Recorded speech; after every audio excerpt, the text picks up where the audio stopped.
Ayasuna here, and while I'm new to YouTube, I'm not new when it comes to different watercolor brands. So to start off my new YouTube journey, I decided to go back to basics, which is, for me, watercolors. While it's true that art supplies shouldn't determine how great you are as an artist, there are some exceptions.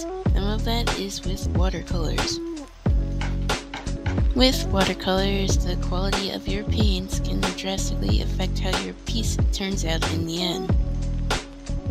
Even when compared to 5 years ago, there are a lot more budget-friendly options when it comes to watercolors. So today, I want to try something different and compare these cheaper watercolors to brands that I've used for years. So here I am swatching the 3 different brands I intend to use today for this, experiment. First off was this watercolor pan from Xiaomi, which you saw me swatch first. I'm not sure if I'm pronouncing it right, so forgive me if I'm not. I was sent these watercolors a few weeks back, and I was eager to test these compared to the brands that I regularly use in my artwork. Next on the list are my tried and true Shinhan watercolor paints. If you've been following me for a while, you know that I like to use these pretty much all the time, even over my more expensive watercolor paints. In terms of price, they're like the mid-range option here. I've had these paints for years, and they're just as vibrant as when I first opened them. Last and certainly not least are my Daniel Smith watercolors. They are my most expensive brand that I own, and I've been using these for about 2 years now. The set that I was sent from Xiaomi was the Ocean and Forest set, so a lot of blues and greens. In order for this challenge to be fair, I limited myself to the blues and greens in the palettes that I already owned. So once I was done swatching the blues, I moved on to the greens, which was admittedly a bit more difficult since the greens that I had didn't exactly match the ones in the Xiaomi set. Now when I researched the Xiaomi set online, I couldn't really find any pigment information, so it leads me to believe that dyes were used in these paints instead of actual pigments. What I did notice about the Xiaomi set is that the colors were quite bright, and they were also non-granulating. While I don't know that for certain, I can't exactly find out what these paints are made out of. It would explain the lower price range as well as the bright colors that this set has. Just off of the swatches alone, all 3 colors performed quite nicely on the paper that I was using. For reference here, I was using my Reflections watercolor journal.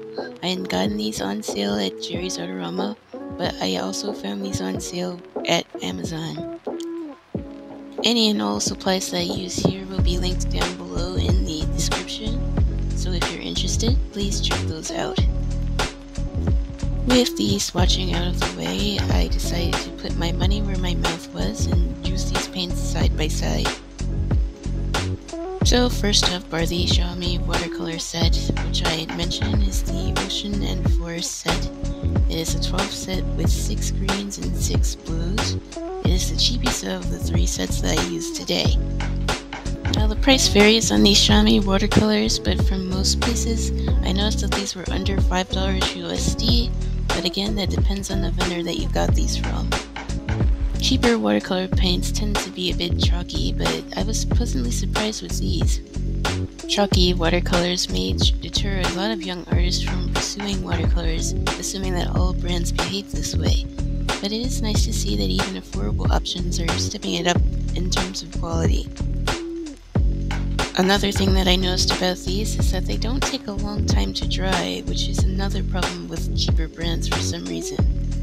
For this challenge though, I didn't really want to mix too many colors given the options that I had available, so I mainly focused on layering to get a darker color.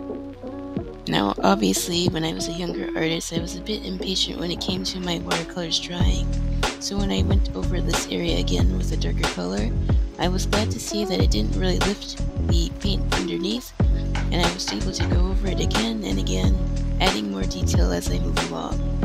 While in my case I was sent a limited palette, I don't see any reason why their other colors wouldn't perform similarly.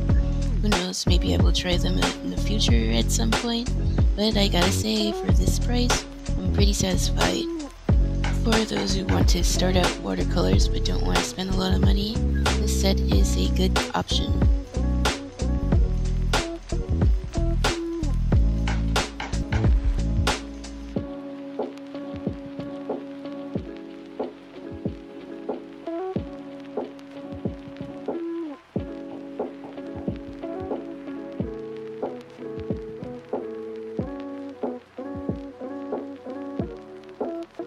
The only downside here is that because I didn't find any pigment information, I'm not entirely sure if these colors are light fast or not.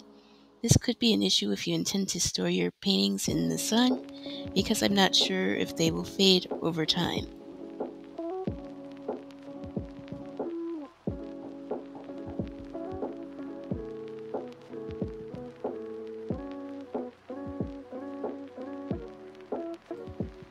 Moving on to the second painting, I am now using my Shinhan Professional Watercolors. Now this brand caused a bit of confusion because there are two types of Shinhan Professional Watercolors. Now there are two types of the Professional Watercolor set. There is the PWC, which is the official artist grade set, and then there's the second one, which I'm using, which is the cheaper student set.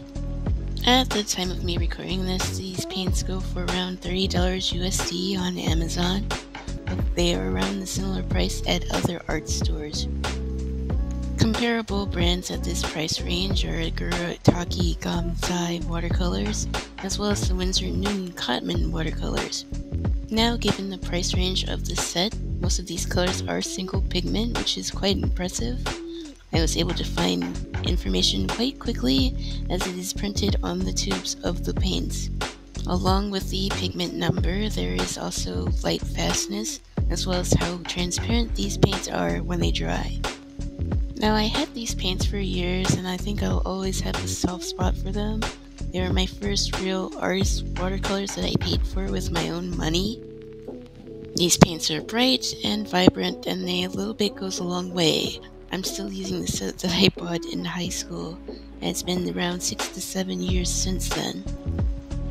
I think for an intermediate artist that is looking for a bit of an upgrade, these are a suitable option. If there's one nitpick that I had, I originally bought the 24 color set, and I wish there was a bit of a more neutral green. I mainly used sap green here for the eyes, but even then it was still a bit more yellow than I was looking for.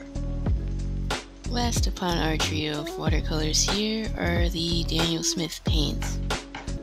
These are the most expensive paints that I own. The average price for each tube is around $9. I only just recently completed my Daniel Smith palette with my last two colors. Who knows, I might make a separate video out of that. But again, I want to compare these to the other brands I mentioned so far. If you're familiar with watercolors as a medium, you probably know that Daniel Smiths are one of the most expensive brands out there, and they are considered to be the professional grade in terms of quality. For this particular painting, I stuck mostly with the colors in the introductory primary color set, which means the French ultramarine blue, as well as the phthalo blue. That said, I did dip into undersea green for a little bit for the pupil of the eye because I wanted a bit of a deeper color here, and besides, undersea green does also have a bit of ultramarine in it. Just like with the Shinhan paints, these Daniel Smith colors also have light fastness and pigment information on the tube of the paint. Due to the pigment quality from these paints, I had no issues coming up with clean mixes, and layering was quite an easy feat. While these paints barely have any flaws, I will say that availability can be an issue depending on where you live, as well of course the price range. I had a struggle finding the colors that I wanted for my palette both in store and online. I purchased most of my Daniel Smiths from Amazon, and whatever I couldn't find, I went through Jerry's.